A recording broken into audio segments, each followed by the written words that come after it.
Rural Americans deserve access to the best of what our nation has to offer, especially health care. Across every state and every community, America's rural hospitals are the first line of defense, protecting our families, neighbors, and loved ones. No matter where you live, hospital care doesn't clock out. They're there 24 hours a day, 7 days a week, 365 days a year. Each year, America's over 5,000 hospitals care for millions of patients, providing 24/7 emergency care, delivering babies, cancer treatments, and other life-saving care that patients rely on. Behind every one of those patients are doctors, nurses, and caregivers working tirelessly to keep people healthy and safe. Hospitals are our community's lifelines. They employ our neighbors and keep our families healthy. But now, some in Congress are threatening access to care. Tell Congress, protect patient care to keep America strong. Don't cut rural health care.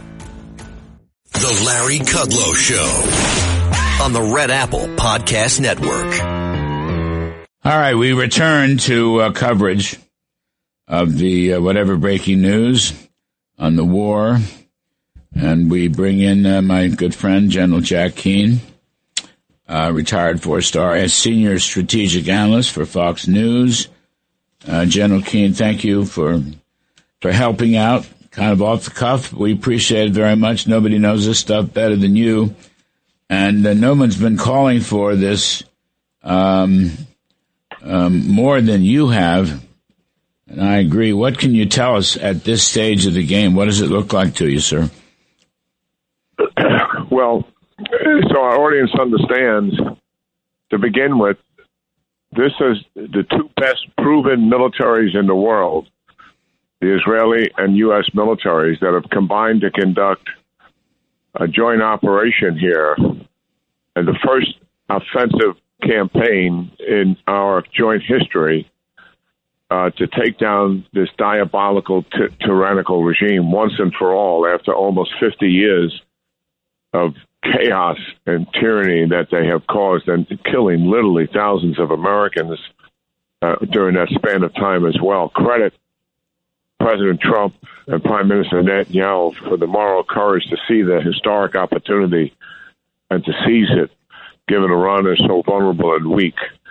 And as a result of a campaign that began in daylight, which is unusual in of itself, to achieve some tactical surprise so that the first targets hit were leaders. And we don't know all the results of that. It's unlikely we will get all the leaders, but we will more than likely get many. And that will be a major accomplishment itself. Also, the deception and partially reality of negotiations provided some cover also for this tactical supply, and also some of the posturing that was going on in our country about negotiations and the desire to have that as a plausible option when it never was a plausible option. And you and I have discussed that at length, Larry. Mm-hmm. Also helped in being able to achieve that kind of tactical surprise, because in Iran, they're braced for something to happen at night, not for something to happen today when people begin to gather in a work environment, etc. So that was step one. Step two is to take down their entire air defense system so that there's complete freedom of action for pilots throughout the entire terrain of Iran, something that was achieved in a couple of days during the 12-day war.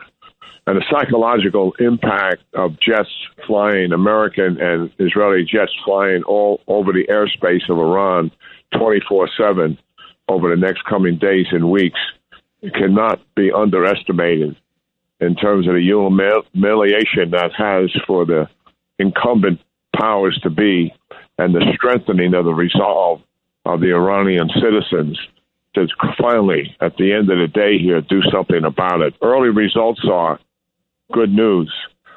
The Iranian response has been much weaker than we anticipated. They have recovered much of their ballistic missile programs, and they have short-range and medium-range missiles. As of a couple of hours ago, they only fired about 40 of those at Israel. and they were not in major population centers. So they were either intercepted or they let them hit because they knew where they would go and they would do no damage. And there's been some attacks, I believe, on U.S. bases. We don't know the results of that yet. We are expecting that the Iranians have thousands of drones. And as opposed to flying them during the 12-day war towards Israel, because Israel had attacked them, the United States had not, they used those drones to fly those several hours, and obviously the fighters were waiting for them and shot down just about every one of them. They would likely not do that again and focus those drones on U.S. bases in the region. We are prepared for that, but we're also prepared for the reality of casualties. This is not a limited attack, as some people were suggesting a couple of days ago. This has always been an air campaign that was put together between Israel and the United States many, many weeks ago, actually months ago. And the details are comprehensive. It's going to last weeks, not days. And that is what we're about here. And we're going to have a lot of wins here, but there's likely going to be some low points and disappointments. And that is what this is. War. This is not a one-off operation like Maduro in Venezuela, or like Qasem Soleimani, or like taking down the Syrian chemical capability a number of years ago, or killing al-Baghdadi, or even the Midnight Hammer operation, which was a one-off, comprehensive, complicated campaign, but just lasted a short period of time. This is not an operation. This is a campaign of war. It sounds like we're going to the U.S. military determined to take them out once and for all. Everything. Now, ICBMs, interesting. Your point about the ICBMs, there's been so much talk about Iran's ICBMs. Maybe they didn't have them. I mean, maybe they wasted them. Or maybe we took them out in the Midnight Hammer operation. I mean, what do you make of that? I always thought that was really the last line of defense for Iran was these ICBMs. No, well, a couple of corrections. They're not ICBMs. ICBMs are intercontinental ballistic missiles that traverse oceans that we have, Russia and China has. To date, we don't believe that Iran has any intercontinental ballistic missiles. They have medium range and short range. We do know for a fact, not supposition, but fact, that we destroyed about half of them during the 12-day war. But we do know they had about 2,000 left, and they have been recovering them rapidly since. One of the reasons for this operation to be conducted at all has to do with a couple of things. One is the rapid pace at which they were recovering these ballistic missiles, medium and short range. Secondly, Iran's determination not to change a thing after the 12-day war. Missile recovery, decision to restart the nuclear program but not to execute it, support for the proxies, money began flowing into the proxies again, and their determination to not change any of their objectives and aspirations and goals despite the 12-day war. You put that together with how vulnerable and weak they are, and Bibi Netanyahu and Donald Trump made the collective decision that now is the time to stop these guys once and for all, get them off the board once and for all, and rid the Middle East and the world writ large of this tyrannical, diabolical government that's been in existence for almost 50 years. So that's what drove the decision. However, in that decision, they were and still likely are very concerned about the capability that Iran was going to exhibit to come at U.S. bases massively with thousands of drones and also short-range ballistic missiles, and go after Israel with hundreds of ballistic medium-range missiles. And best of my knowledge, that has not happened. there has been a response, but it is much weaker than we anticipated. It's not because they don't have them. It's that when you take the leaders down, Larry, and you take command and control, and we conduct cyber attacks on the ability to an organization, a military organization, to communicate with each other, to issue instructions, provide guidance, provide support, etc., and you disrupt all of that, there is a price to be paid down at the lower level where the launch systems are and the missiles and where the drones are. And that is probably what has happened to their not providing what they... We had good intelligence that as soon as we began an attack, they were going to conduct a massive retaliation, which made us move up forward in the attack plans, the destruction of the drones, the destruction of the missile sites. So that is also happening, that destruction, but also the disruption is likely occurring because we're kinetically impacting the chain of command, but also cyber attacks are disrupting the chain of command itself. You know, as long as we've been talking about this Iranian situation, going back several years, General, you've wanted to see attacks on the command and control systems. You've said this so many times. And so is that what's happening? I mean, is that what the U.S. and Israel is doing? Are we taking out command and control? Yes. We're going after leaders, and these are civilian political leaders as well as military leaders. So you have the leaders trying to get the leaders at the top, but also the legislature is being attacked. Other agencies of government are being attacked. The IRGC, the Basel militia, the police infrastructure, a deliberate attack and decapitation of these structures that sustain the regime. We want to break down the ability of this regime to function, and certainly the initial function we want to disrupt the most is their military function. But we are clearly want to completely disestablish their ability to function politically inside the country as well. And so this is a very comprehensive approach to disestablishing the entire infrastructure, both political and military, that supports the regime. And that will take, we can't do that in 24 hours. That's going to take time to completely unfold itself.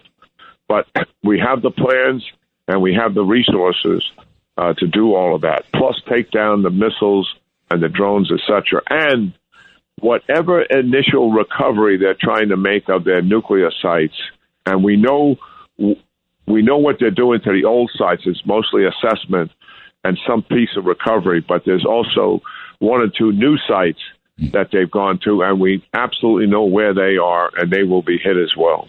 We're talking with General Jack Keane, retired four-star general and vice chair, the Army Chief of Staff, and longtime friend, senior strategic analyst for Fox News, longtime friend and mentor to me.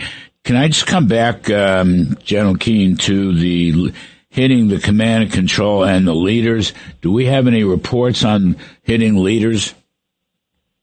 We don't know for sure. I mean, all I have is anecdotal that we've killed a number of them. I don't know about the Ayatollah. There's all sorts of stuff running around about him. I've told that they haven't been able to contact him.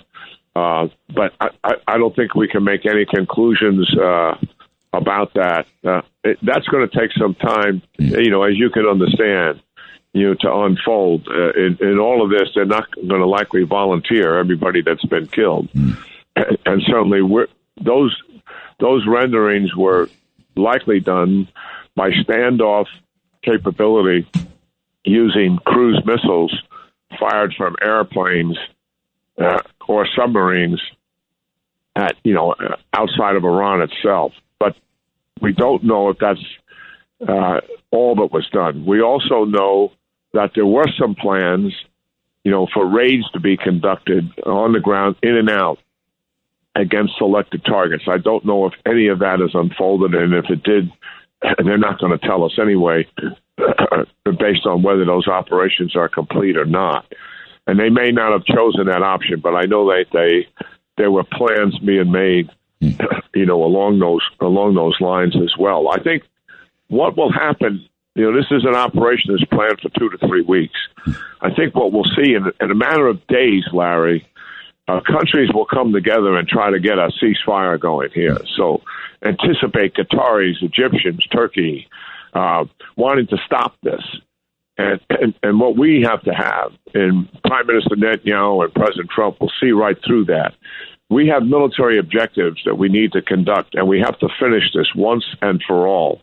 And we can't fall prey to the political pressure inside the United States, inside Israel, and certainly in the region itself, applying that pressure to the Prime Minister and to our President to stop the killing. And we may at that time also have some casualties ourselves, and let's end this. We have to end it based on the military objectives we set for ourselves, and we should not end it until those objectives are achieved. A premature stopping this war would squander all the results that would have achieved up to that point that we walk away. 100%. The president said, apparently, I didn't hear it, but in his speech he said, major combat operations underway to obliterate Iranian missile factories, and he's telling Iranian troops to surrender now. This is this unconditional surrender. We talked about this during the 12-day war. I mean, is it possible there's splits inside Iran, or is it one, just one group that's in charge, no opposition? Because they're killing people at random, as you know. I mean, we've had Robert O'Brien on, this broadcast, and the kill number was up to something like 35,000, General. Maybe it's more than that. Snipers on rooftops just firing bullets into these dissident crowds. And I mean, is everybody in that crazy place, all the leaders on board with those kinds of tactics? No, absolutely not. And that's why they brought in so many, militia groups. The anecdotal feedback we were getting from people on the streets is saying the goons out there with the guns, this is when they were all holed up in their homes. They had fled the streets. The people out there are speaking Arab, not Farsi. So they brought other people in, to do some of that killing for all the obvious reasons. They never committed their army troops, who are draftees and 19 to 22, and some of them likely live in those towns and cities, that they would be killing their own citizens.